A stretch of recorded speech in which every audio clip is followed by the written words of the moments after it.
সকাল সকাল রান্না শুরু করে দিলাম। দেখো এটা কি মাছ বলতে পারবে? এটা আমাদের এখানে নিহেরে মাছ বলে, আবার লোটে মাছও বলে। কাদের ওখানে কি কি বলে তো আমি জানি না, তো এখানে যে নামটা বলে সেইটাই বললাম। এই আদা রসুনের পেস্ট, পেঁয়াজ, আর এইটা হয়ে গেছে। এটা হচ্ছে কুঁদরি, আলু আর মোয়াটি মাছ দিয়ে একটা সবজি বানিয়েছি। কড়ার মধ্যে সর্ষের তেল আর কালো জিরে পেঁয়াজ দিয়ে দিয়েছি। দিয়ে দিচ্ছি আদা রসুনের পেস্টটা। এটা পুরো পেস্ট করিনি, একটু গ্রেড মতন করে নিয়েছি।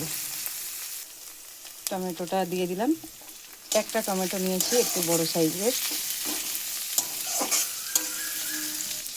দিয়ে দিচ্ছি হলুদের গুঁড়ো, হাফ চামচ লঙ্কার গুঁড়ো, জিরে ধনে আর গোলমরিচ ছিল, এটা একসাথে গুঁড়ো করা, এটা দিয়ে দিলাম।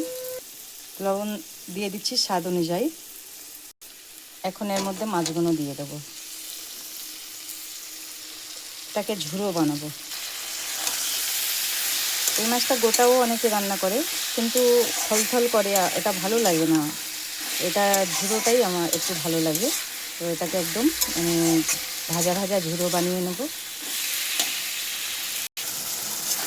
মশলার মধ্যে দেওয়াতে প্রচুর জল উঠে যায়। এই মাছটা অনেকটা সময় ধরে জলটা মারতে হয়।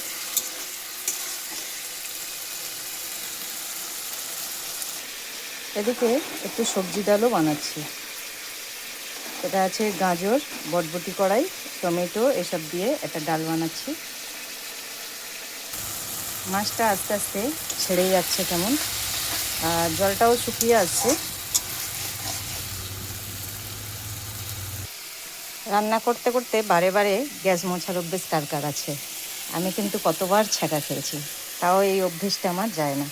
বারে বারে আমি গ্যাস মোছাটা, আমার এটা অভ্যেসে দাঁড়িয়ে গেছে।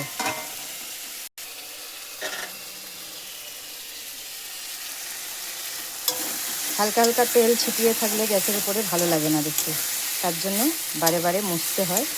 আর কতবার যে ছ্যাঁকা খেয়েছি, তাও কী বলবো, তাও অভ্যেসটা যাচ্ছে না।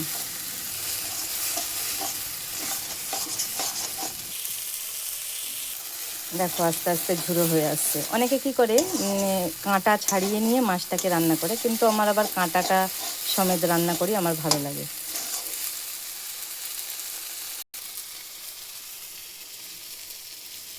এই মাছটা ঝুড়ো বানাতে অনেকটাই সময় লেগে যায়। ধীরে ধীরে আস্তে আস্তে করতে হয় এটা। দেখো কতটা ঝুড়ো বানিয়ে নিয়েছি, এর থেকে আর বেশি ঝুড়ো বানাবো না। নামিয়ে নেবো এটাকে এখন। এটাতে ধনে পাতাটা দিলে ভালো হতো, এখন আমার কাছে ধনে পাতাটা নেই, তার জন্য দিলাম না। মাছের ঝুড়োটা রেডি হয়ে গেছে। আবার নেক্সট ভিডিওতে দেখা হবে। সবাইকে এখনকার মতন টাটা।